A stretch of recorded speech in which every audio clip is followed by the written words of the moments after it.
Presentamos Trocha Abierta. Bienvenidos a todos los que me están sintonizando a esta hora a través de la gran cadena exitosa. Hoy estamos también, como siempre, en las plataformas de YouTube, de Instagram, de Spotify. Y bueno, brindándole la oportunidad a nuestros oyentes que tengan alternativa de vernos o escucharnos. Para nosotros es una gran alegría siempre estar disponibles. Y hoy, como siempre, tenemos al pariente impuro Eduardo Castillero. Buenos días, buenas tardes a la audiencia de la gran cadena exitosa. Aquí estamos pues un día más soportando las impertinencias de quien dirige este espacio y prestos a poder compartir nuestro criterio con todos ustedes. Lo que pasa es que él dice impertinencias porque él trata de ser castillero puro y no ha podido serlo. Él es un pariente, él no es primo, él es pariente y además impuro, así que lo tengo ahí clasificado y a la raya. Hoy tenemos el grato mostraré el árbol genealógico a su debido tiempo y veremos cómo quienes desde esas ramitas te quieren desacreditar a los que estamos en el tronco.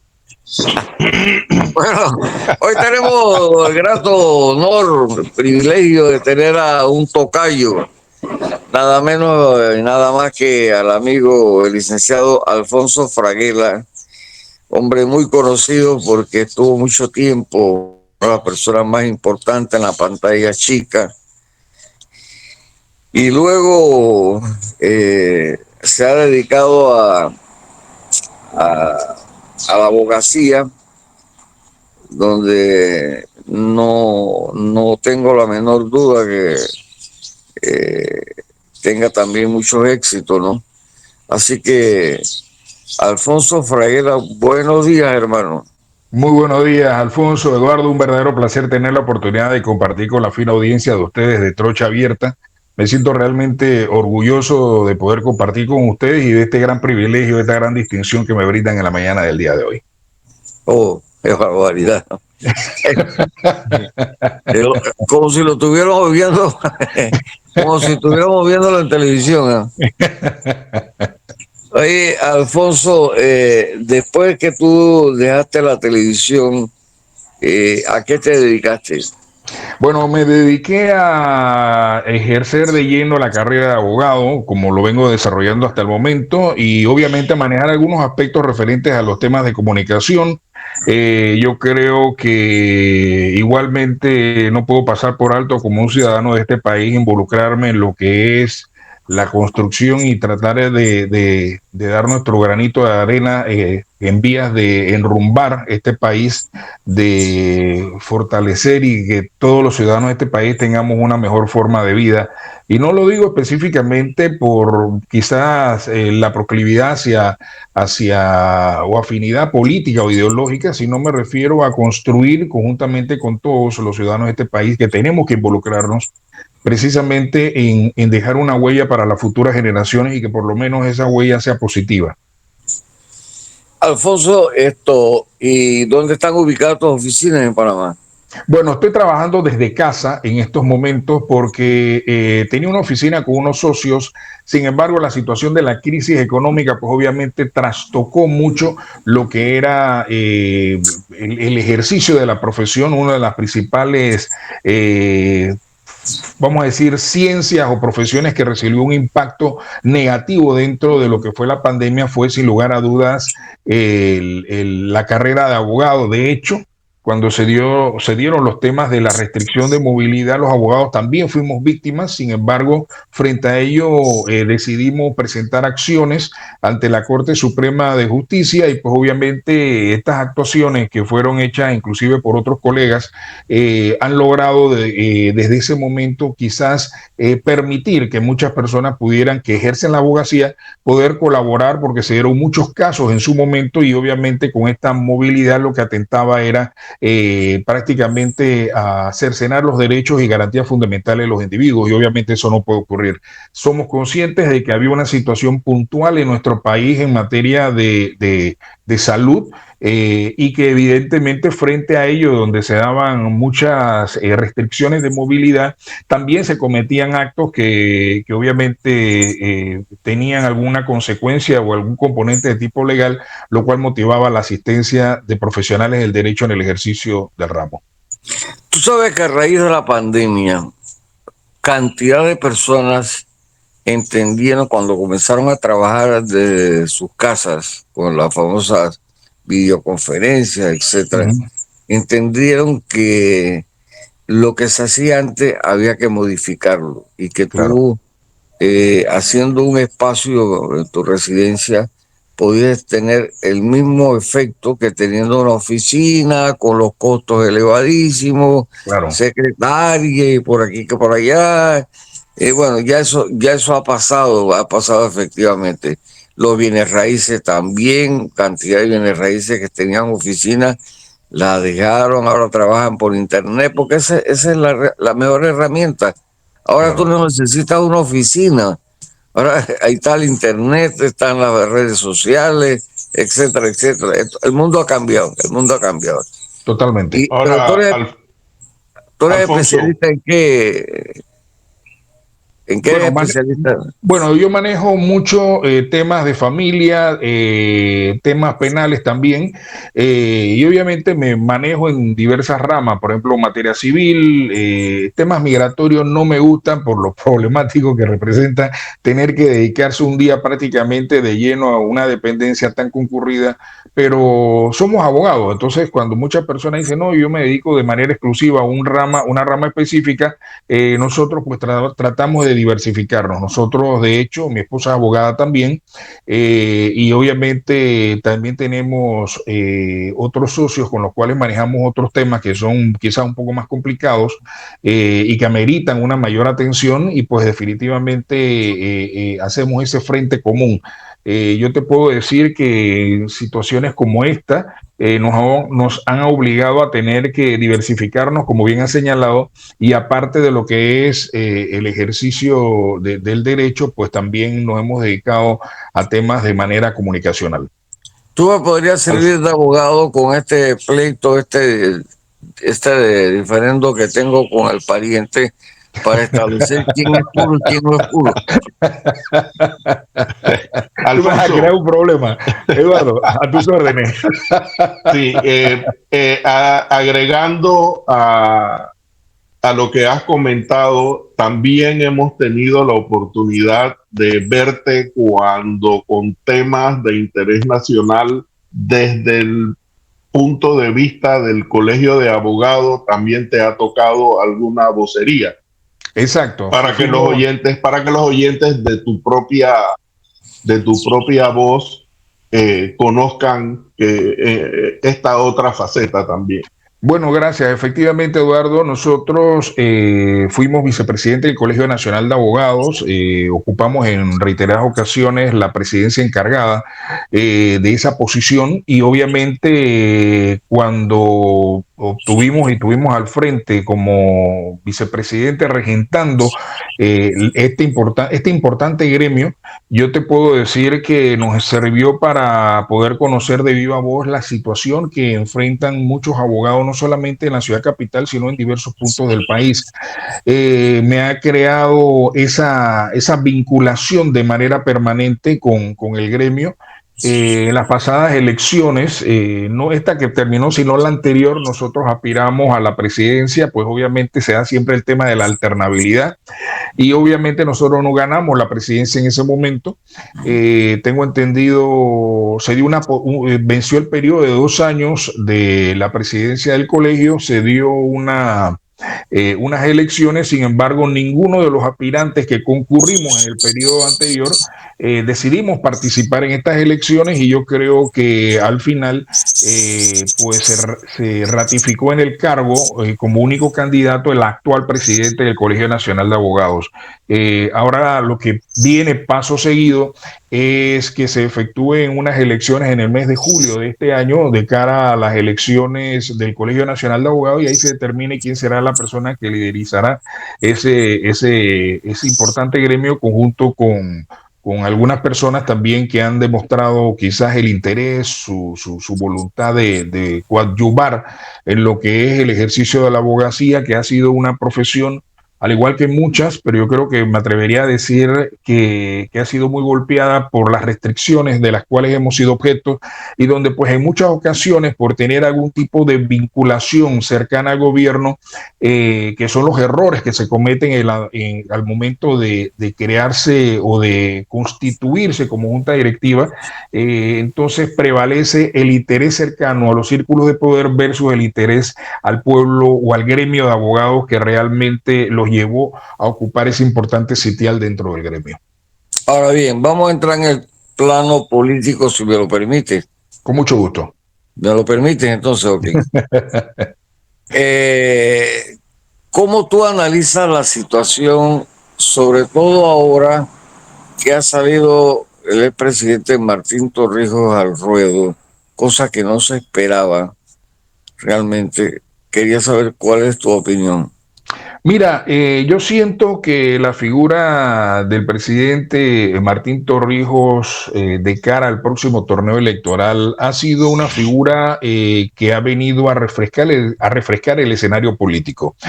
Y ha venido a refrescarlo porque definitivamente se habían dado quizás algunos secretos a voces donde decían que cabía la posibilidad de que participara en las próximas elecciones. Sin embargo, los términos o los tiempos políticos habían culminado a lo interno o estaban por culminar a lo interno del Partido Revolucionario Democrático y el hecho de que se dieran algunos anuncios puntuales desde hace ya algunas semanas donde le tomaba una foto de cuerpo entero a la situación política a lo interno del Partido Revolucionario Democrático, avivó la esperanza, me atrevo a decir, de muchas personas que querían saber más, vean a un Martín Torrijos que no era el Martín Torrijos de hace 15 años, se veía un Martín Torrijos que había evolucionado, maduro, profesional, una persona con la experiencia, con la estatura de estadista.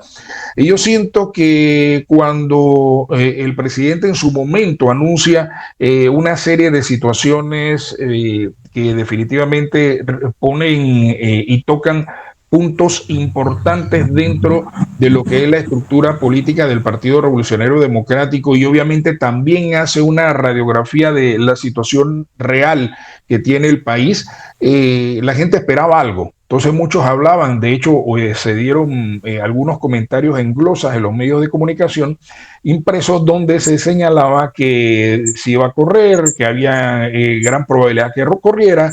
Sin embargo, cuando la semana pasada lo anuncia a través de un video en las redes sociales, se despejó definitivamente esta gran interrogante, lo cual para muchos sectores de la política criolla ha venido a trastocar o a moverle el piso. Lo que pensaban que de pronto Torrijos no podría correr por el Partido Revolucionario Democrático, lo veían casi nulo, toda vez que se había dado ya próximo al periodo de cierre de postulaciones por el Partido Revolucionario Democrático, que era el pasado 8 de marzo. Sin embargo, ante el anuncio que buscaría el acercamiento a nivel nacional con diversos sectores, se abrió un un gran panorama donde al final, pues ya como señaló el expresidente, se dieron acercamientos con algunos círculos políticos, con representantes de la sociedad, y obviamente en este acercamiento las personas han visto ese Martín Torrijos que sin duda alguna revitaliza lo que es la política criolla y ve más allá que el tema de alcanzar una cuota de poder con el fin de ganar espacios políticos, busca el mecanismo y la forma de devolverle al pueblo el poder, el poder y la esperanza de cara a los futuros años que tenemos por venir. Sí, resulta interesante, Alfonso, el hecho de que la llegada de Martín y, como tú bien has señalado, el movimiento al piso de quienes se creían más seguros o más firmes que la quijada de arriba, los haga ver que yo digo que de esos 750,000, por lo menos 400,000 se van con Martín.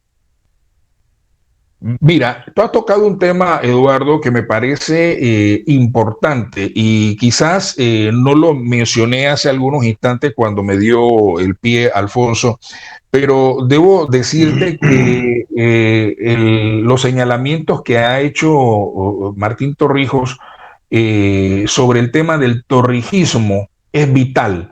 Si bien ha señalado en reiteradas ocasiones, no solamente en el discurso que dio en la fundación en conmemoración al natalicio de Omar Torrijos, sino también frente a temas puntuales del acontecer nacional cuando ha criticado al Partido Revolucionario Democrático, señalando que el torrijismo que actualmente existe no es el torrijismo que recibió él como un discípulo y por ser hijo de Omar Torrijos, el general.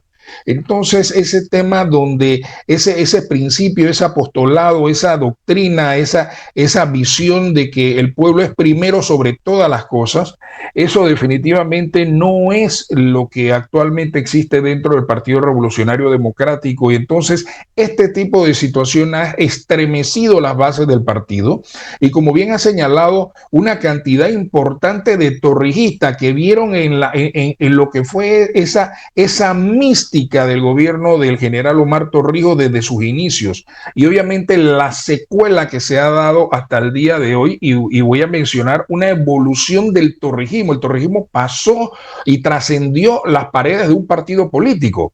Si nosotros analizamos desde la firma de los tratados Torrijos-Carter, el 7 de septiembre de 1977, podemos ver que esa firma de ese tratado le devolvió la importancia a nuestro país, la devolución de esas tierras que estaban, ¿cómo te digo?, dominadas por el gobierno norteamericano. Y si no es por Omar Torrijos en su momento, que obviamente tuvo una visión, tuvo un cálculo y ese cálculo tocó a todos los panameños, porque prueba de ello que la reversión del canal y las utilidades del canal de Panamá hasta el día de hoy constituye la columna vertebral de las finanzas públicas de este país.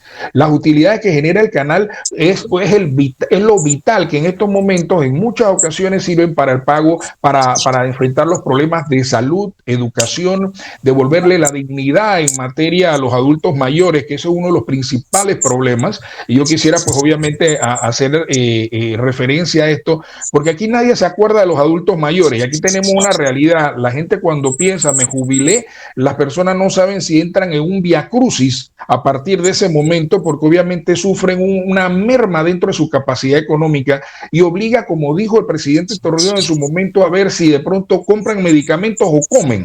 Y esta situación nos parece realmente patética, ya que al final la salud, las condiciones de la caja del Seguro Social han generado muchos problemas y muchas críticas a nivel nacional. Alfonso, ¿cómo queremos olvidar el hecho más importante después de la independencia de Panamá? El hecho más importante, que fue la recuperación del canal, lucha generacional que la pudo entender Omar Torrijos y pudo venderla, porque tú puedes luchar y luchar y luchar, pero si tú no entiendes a tu adversario y no buscas las herramientas para vencerlo, ahí te quedarás luchando y sufriendo golpes. Entonces yo creo que ese hecho es innegable, y el otro es que hablan de 700,000 personas inscritas, pero es que no se acuerdan que cuando Martín Torrijos habían 400,000 inscritas. Exacto. O sea, tú no puedes abrogarte a ti las 700,000, porque esas firmas tampoco son firmas, como te digo, de convencimiento, son firmas de adhesión por política. Simpatía política, etcétera. No. Pero No, para miren, nada. Alfonso al cuadrado. Asimismo, como plantea el licenciado Fraguela, nos vemos que salen los torrijeros a querer, que son los que han destruido aquella mística y no lo aceptan, a olvidarse de que Omar Torrijos habló del mejor uso colectivo posible, Así ¿no? es. Y manifiesto que me da rabia, no por el dólar que cobran, sino que nuevamente al final de la cinta costera tú tengas que pagar estacionamiento. Parece que ya se les olvidó aquel mensaje que mandaron los estudiantes de la Universidad de Panamá cuando a punta de todo lo que tuvieron a la mano echaron los brazos mecánicos esos al suelo, porque eso es territorio de todos, no para que 4 berracos vengan a hacer negocio. ¿Tú piensas que se va a consolidar una alianza alrededor de Martín Torrijos? Mira, yo siento que Martín Torrijos tiene la experiencia. De hecho, el artículo que publiqué el pasado sábado en el diario El Siglo, hice referencia a que al final esta campaña probablemente, y me atrevo a darle un porcentaje alto, y me atrevo a decir que superaría el 90%, la gran contienda electoral va a ser el 35 versus el 36. ¿Qué significa esto? El presidente 35, que es Martín Torrijos, se enfrentará nuevamente al presidente 36, que es Ricardo Martinelli. Ese es el escenario que veo en estos momentos. Con ello no descarto que definitivamente dentro del Partido Revolucionario Democrático saquen un candidato, pero lo que no te estoy diciendo es que tenga la certeza que ese candidato que salga del PRD logre aglutinar la simpatía de la población. Hay un arrastre, hay un desgaste a lo interno del PRD que no podemos olvidar y que ha sido el detonante por el cual Torrijos reaparece al escenario político y dice: señores, yo vengo aquí, tengo la disposición, tengo la experiencia. Y no olvidemos que tanto Torrijos como Ricardo Martinelli son dos expresidentes que conocen la cosa pública, conocen el desarrollo de la cosa pública.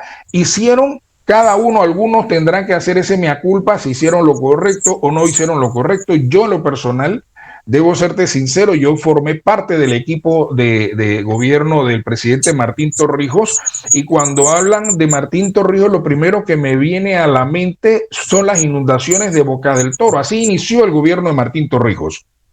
Lo primero que enfrentó en su periodo de gobierno fue una inundación en la provincia de Boca del Toro, que hubo pérdidas millonarias y donde entonces empezó a tener que demostrar y a mojarse los zapatos, porque eso fue lo que empezó. No empezó con esta luna de miel de los 100 días, empezaron con problemas sociales y tuvo que enfrentarlos.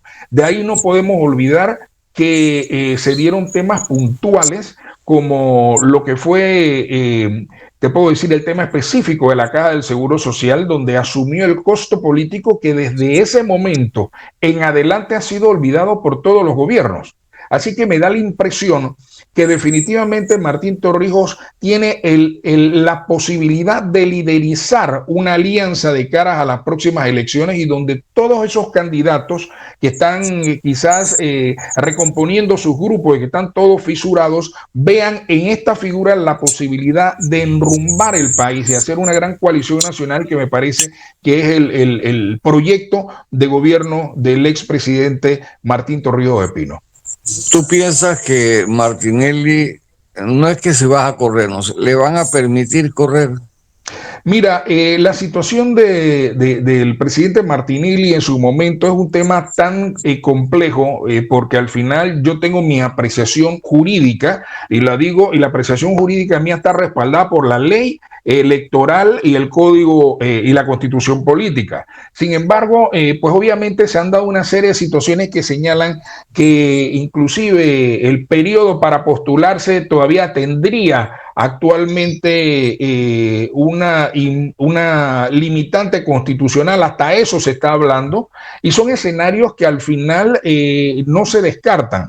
Y yo creo que al final quedará esto en manos de tanto el Tribunal Electoral como de la Corte Suprema de Justicia en caso de que recurra a una actuación de inconstitucionalidad, que sería la competente, pero ya esto sería un tema que tendría que verse mucho más adelante. En lo personal, lo cierto es que para los efectos, en estos momentos Martinelli tiene la posibilidad de correr hasta que alguna autoridad señale que no podría hacerlo, entonces el escenario también sufriría un cambio, pero una radiografía, una fotografía en este momento cabría la posibilidad de que corriera. Una pregunta. Licenciado, sí. Alfonso, déjame hacerle una pregunta al licenciado. ¿Cómo ves tú la salida de los más cuestionados a decir que Martín debió haber ido a la casa a lavar los trapos sucios?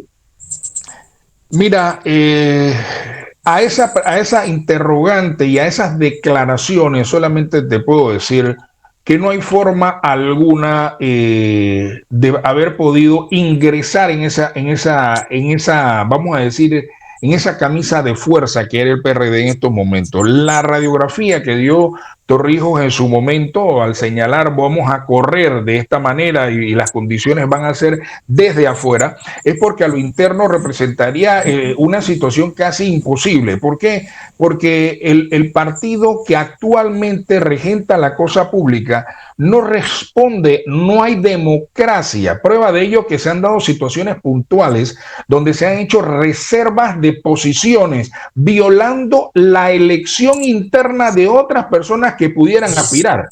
O sea, desde ya te están mandando una línea de trabajo para excluir a todos aquellos que aspiren. Es decir, que el partido dejó de ser democrático para ser prácticamente una hacienda política de determinadas personas que regentan. ¿Qué pasa? No, primero va este señor, después este señor va el hijo de este señor, después el hijo va la esposa de este señor, y así se va. Entonces las personas dicen, si yo me voy a meter un partido político donde me coartan mi derecho al sufragio, a elegir y ser elegido, sino que simple y llanamente me dicen, tienes que votar por este porque este es la línea, o si no te voto, como ha sido la tónica desde los últimos días en la actual administración Cortizo Carrizo.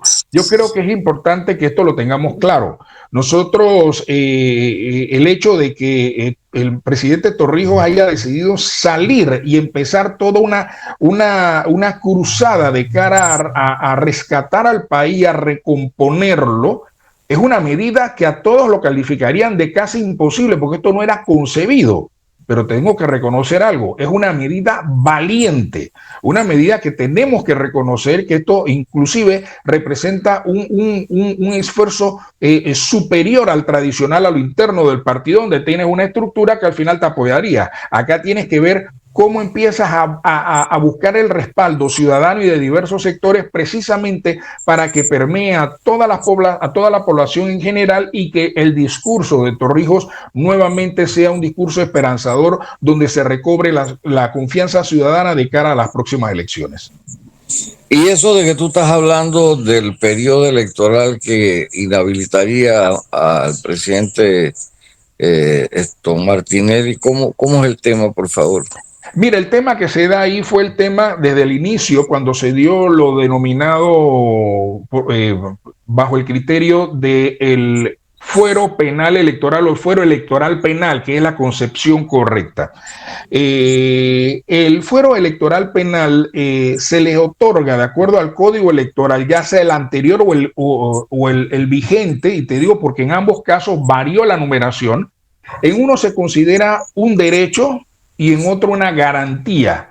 Para los efectos, le permite a las personas que son los regentes de partidos políticos, sin ser candidatos, sino presidentes o forman parte de la junta directiva de un colectivo, tener ese privilegio salvo flagrancia en el delito. Obviamente las investigaciones que se llevan adelante son delitos contra supuestamente la administración pública. Hay una serie de delitos, de actos de corrupción, donde se debe presumir la inocencia. Pero en ese momento los tiempos legales versus los tiempos políticos o electorales le dan la gabela a Ricardo Martinelli de acogerse a lo que es el fuero electoral penal. Sin embargo, si recuerdan el primer fallo que se emitió 2-1 por parte de los magistrados del Tribunal Electoral, señalaban de que Ricardo Martinelli tenía fuero electoral frente a una petición que se hizo por un juzgado penal al juez administrativo electoral. Y esta situación al final lo que trajo consigo fue que el tribunal señalara de manera categórica en una votación de 2-1 que tenía fuero electoral. Poco tiempo después se modifica esa decisión donde al final se le levanta el fuero penal electoral o fuero electoral penal a Ricardo Martinelli y entonces es procesado por parte de la justicia ordinaria. Igualmente se señala de que esa figura o ese fuero también alcanza a las personas que puedan ser candidatos a puestos de elección por parte de ese colectivo y específicamente en el caso de un candidato a la presidencia de la República. Así que Pero evidentemente, ¿sí? El artículo 178 que ellos están esbozando para supuestamente impedir que Martinelli sea candidato. Eso son lo que habla específicamente de la Constitución, el que hace referencia a que quizás debe cumplir los periodos para entonces una serie de periodos de veto constitucional donde la persona no pueda participar, o sea, una limitante constitucional para que pueda participar de cara al próximo torneo electoral, pero esta no es la situación. Yo en lo personal lo veo muy forzado, porque no podrá ser presidente la persona que debe tener que esperar una descompresión de 2 periodos. Pero entonces, ¿qué van a decir? Que tiene que esperar que termine el periodo de Nito Cortizo para entonces postularse. Esa es la disyuntiva que se ha dado. Si él puede postularse, porque si se postula, él podría ser presidente vencido el segundo periodo. Y esa es la disyuntiva que ha generado la polémica. Respeto los criterios de los juristas en ese sentido. Yo en lo personal no lo comparto. Me parece que es una medida muy forzada. Porque al final de ser electo o poder competir sería de cara a un tercer periodo, no en el segundo. Así que para los efectos tendría lo requerido constitucionalmente, los requisitos mínimos para poder ocupar esa posición y poder competir. Sí, yo pienso que es algo forzado que están trayendo, pero bueno. Pero es que se llevan no a la postulación, sino a la entrada en ejercicio, creo que por 1 o 2 días de diferencia. Ellos han tratado de justificar a través del artículo constitucional, el 178, de que la persona no puede, o sea, un panameño no puede repetir en el cargo de presidente de la República, sino vencido 2 periodos. Y los 2 periodos se refiere a 2 periodos de administración. Esa es la percepción que tienen algunos. Pero si yo entro en el segundo periodo para ser presidente de un tercer periodo, definitivamente entraría en disyuntiva. Claro, el tema es un tema que será objeto de un análisis por parte de la Corte Suprema de Justicia en este sentido, que es el que le toca interpretar la Constitución. Pero yo en lo personal me parece que es un mecanismo forzado, un mecanismo que ha quizás... ¿cómo te digo? está tratando de tener una aceptación importante por parte de algunos círculos políticos, pero a mí en lo personal, debo serte sincero, me parece forzado y no lo veo viable en estos momentos, pero al final la última palabra la tendrá la Corte Suprema de Justicia. Sí, no tiene lógica, ¿verdad? No tiene lógica. No. Yo lo que pienso es que si estamos en un país que se habla mucho de democracia, estas cosas no deberían ocurrir, ¿no? No deberían Claro. ocurrir. Buscarle la quinta pata al gato para que el señor Martinelli no corra. Y yo siento que, bueno, que debe correr y que, como se dice, ganen en las urnas, ¿no? Ganen en Así las es. urnas. Mira, Ahora, el principal problema, y no quiero traer este tema a colación, yo creo que el gran problema que se ha tenido es que la figura de Ricardo Martinelli la han tratado de victimizar. Y la han tratado de victimizar por una serie de actuaciones que se han hecho que a todas luces parecen tendenciosas, encaminadas a impedir que pudiera correr. Yo coincido contigo, Alfonso. Mira, esto va a ser un tema puntual, un tema donde unas elecciones importantes, unas elecciones que la persona que gane la presidencia de la República para el próximo lustro tendrá dentro de su responsabilidad devolver la confianza del pueblo o al pueblo panameño de que las cosas se pueden hacer mejor, de donde los escándalos de corrupción definitivamente tengan que ser puestos en manos de las autoridades competentes para que las autoridades competentes realicen unas investigaciones y que esas investigaciones, ojo, respetando las garantías constitucionales, se lleven a las instancias judiciales y las instancias judiciales procedan a dirimir.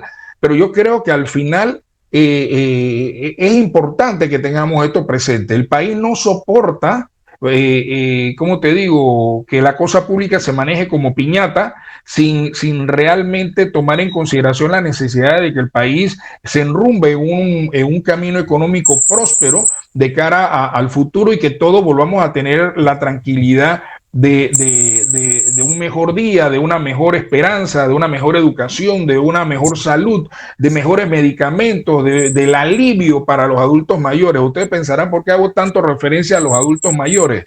Porque yo siento que en todas las campañas políticas las personas hablan siempre del primer trabajo y de los jóvenes que se van a reincorporar a la vida pública o a la actividad comercial, al trabajo. Sin embargo, nadie habla, o son pocos los que hablan de los adultos mayores, y nosotros tenemos una población de adultos mayores importante, que si no es atendida, entonces esas personas quedan en un claro desamparo o simple y llanamente tienen que recurrir a buscar el apoyo de familiares e hijos que al final generan también un trastocamiento o un impacto colateral en otra familia. Me explico, porque digo, si yo recibo una jubilación y resulta que la jubilación mía no me permite pagar un tratamiento médico, no me permite pagar los medicamentos, entonces yo tengo que jugarme una ruleta rusa, un día me tomo los medicamentos, puedo comprar los medicamentos, otro día como y así sucesivamente, o estoy mal alimentado, entonces tengo que recurrir a mis hijos o tengo que recurrir a otros parientes para que entonces ellos me traten de auxiliar frente a una situación. Y yo creo que eso no es la función,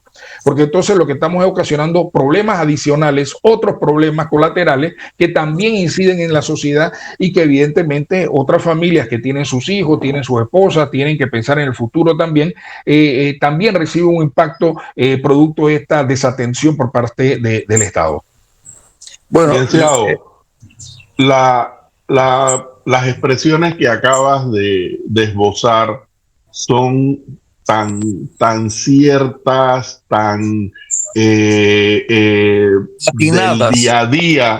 del día a día de lo que viven nuestros pobres jubilados, algunos de ellos, y llamo la atención de que ahora con el asunto de la minera se dice que una porción de estos recursos van a ir a elevar a $350 el costo de las jubilaciones o lo que las personas reciban como jubilación. Y si $350 tampoco alcanzan cómo hacen estos adultos mayores para vivir. Es realmente Dramático. Dramático, así es. Es Ahora, realmente dramático. ¿cómo tú, si concuerdas con la definición del gobierno de Nito Cortizo, que está desaparecido? La verdad que Nito Cortizo, lamentablemente, nunca ha estado para mí nunca ha estado al frente del gobierno. Pero ¿cómo coincides o no coincides con las declaraciones de Martín en referencia al gobierno de Nito Cortizo? Mira, el gobierno de Cortizo ha tenido, como muchos otros gobiernos, una oportunidad de oro. Las personas se dejaron quizás llevar por un mensaje de esperanza, por el hombre conciliador, por la persona que en su momento en los discursos, en los grandes debates, escuchábamos que iban a darse cosas positivas, y pues al final se da la pandemia, y la pandemia ha sido el comodín que ha permitido al gobierno de Cortizo tener la oportunidad de justificar la incompetencia que ha tenido. Eso ha sido. Simple y llanamente ha tenido 2 años para justificar la pandemia, ha sido la catástrofe que me ha impedido poder cumplir. No olvidemos todo lo que ocurrió en pandemia. Ocurrió la dimisión de un viceministro, se dio un escándalo de una compra de unos respiradores que costaban 5,000 y estaban en $40,000. No olvidemos eso. Se dieron una serie de situaciones donde se compraron recuerdo que leí un acto público donde se iban a comprar no sé cuántos millones de frascos de gel, y yo te garantizo, porque yo no lo recibí, que ninguno de ustedes tampoco lo recibió por parte del gobierno. Así que yo me pregunto, ¿esos gel dónde quedaron?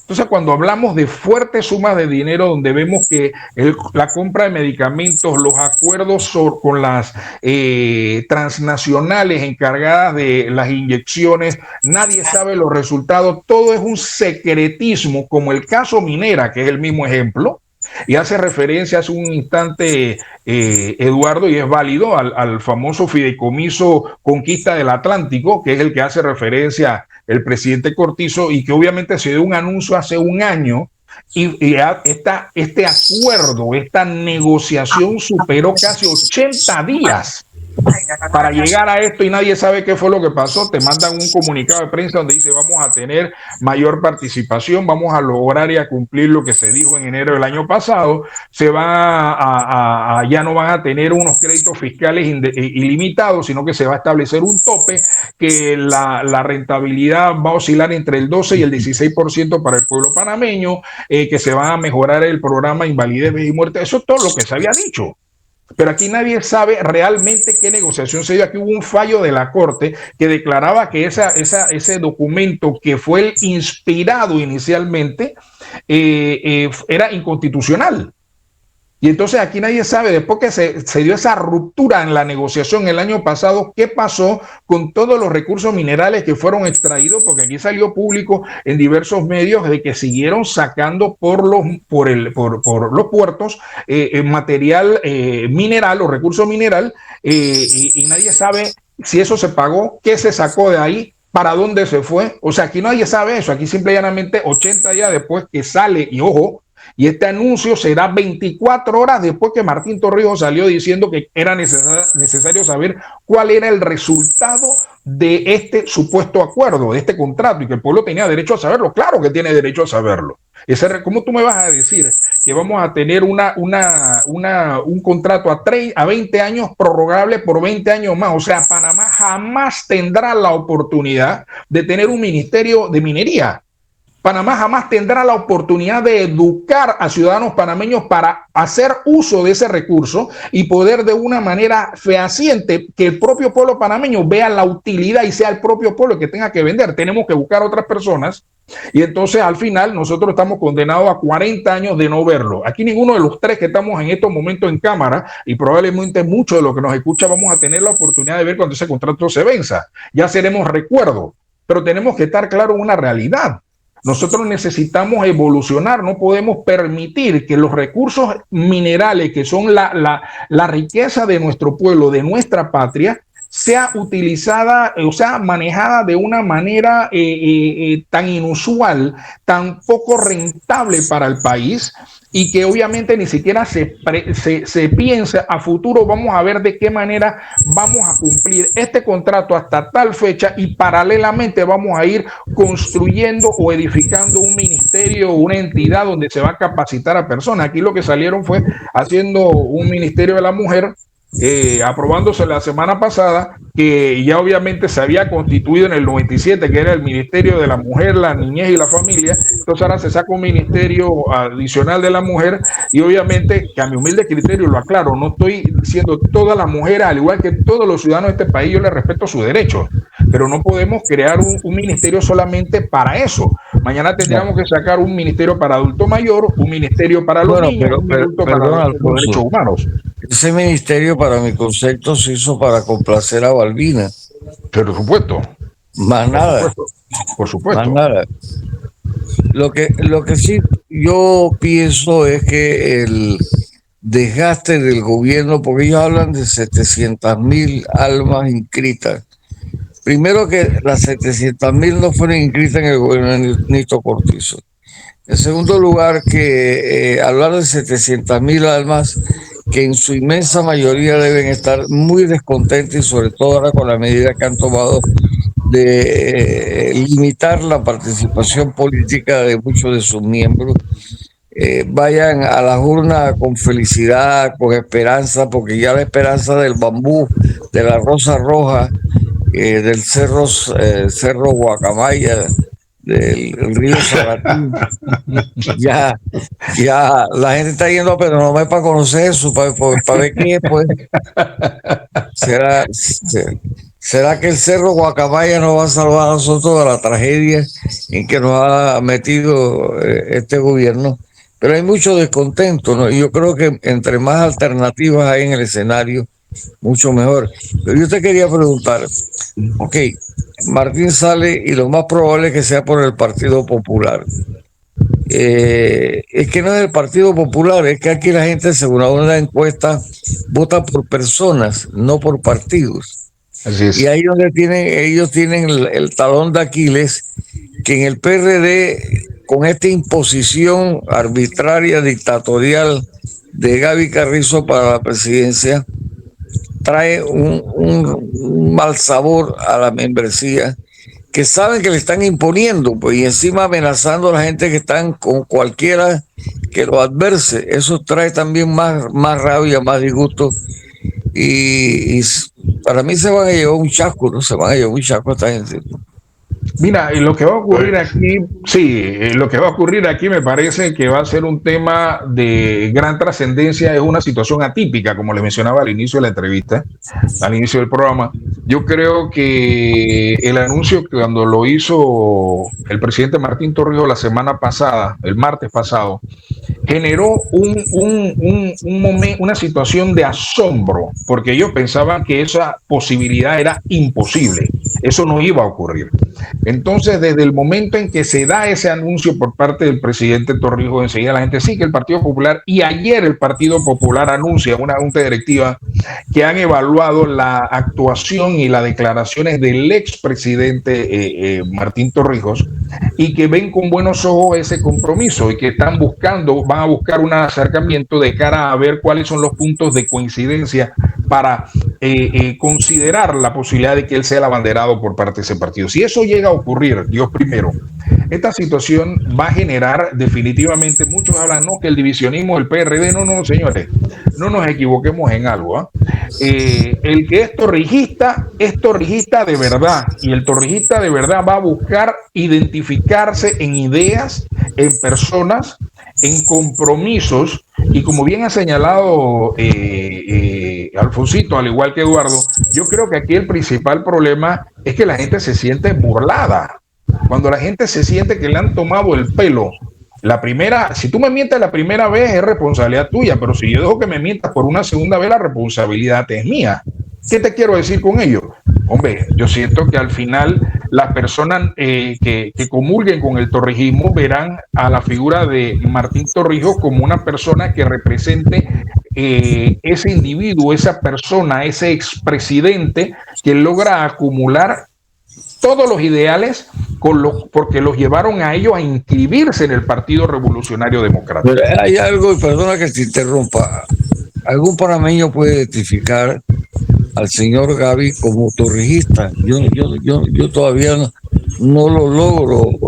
Yo creo que aquí torrijismo se desapareció porque lo han utilizado como bandera política y para de contar. Mira tú, Balbina Herrera, Michel Doyen, El Toro, ¿son torrijistas o son oportunistas? Son oportunistas. Y la prueba está que ahí está el claro ejemplo del que hay para mí, ¿no? Ellos han ido con Gaby Carrizo porque sencillamente quieren chupar la teta en este año del Hidalgo, que lógicamente déjame llevarme algo. Pero no perdamos de vista que ese torrijismo del que se habla era el que se enseñaba en las escuelas de cuadros y tal, que había en el edificio de ahí de la Avenida México, que funcionó por muchos años y muchas personas aprendieron, y los que no tuvieron la oportunidad de conocer al general, allí se les explicó más de 4 cosas, pero eso ya no aplica. Aquí el que más contactos realiza en el área donde vive, ese es el que va a ser tomado en cuenta y a lo mejor consigue que lo consideren como un youtuber o cualquiera de estas expresiones que ahora se usan para decir que tú tienes contactos. Para mí, por ejemplo, la celebración, la conmemoración del natalicio de Omar Torrijos de Herrera, ¿a quién tuviste de los llamados torrijistas allá? A nadie. A nadie. Tú no viste a nadie y son torrijistas. ¿Pero por qué? Por la mezquindad, por el egoísmo político, eso es todo, ¿ves? Me explico. Pero esos torrijistas me parecieron. Esos son los que se han robado y secuestrado el partido.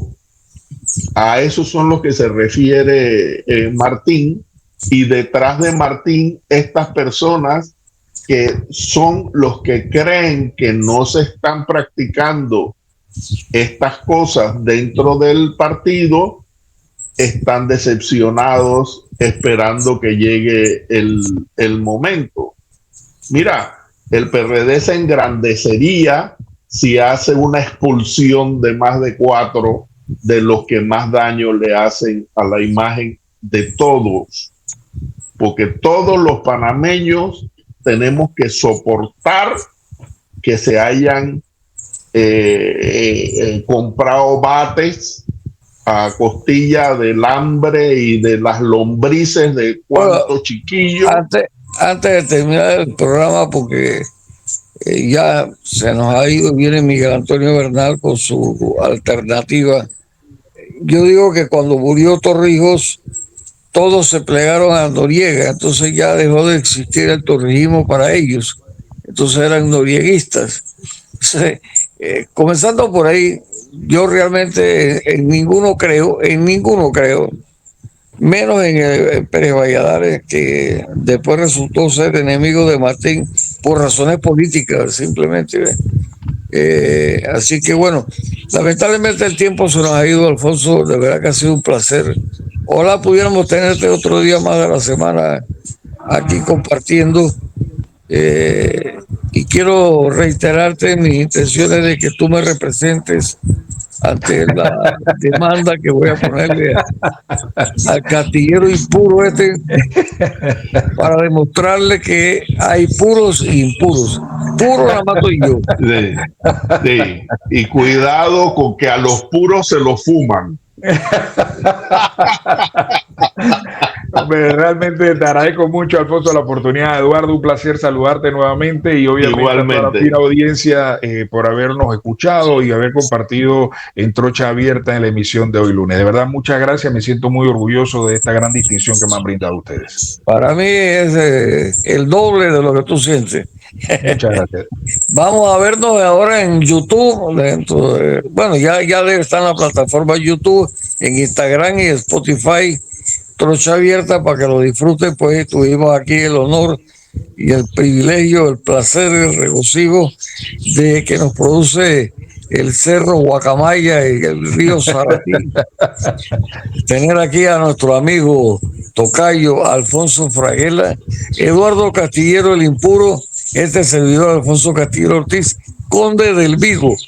Nos veremos mañana si la voluntad de Dios así lo quiere. Chao, chao. Saludos.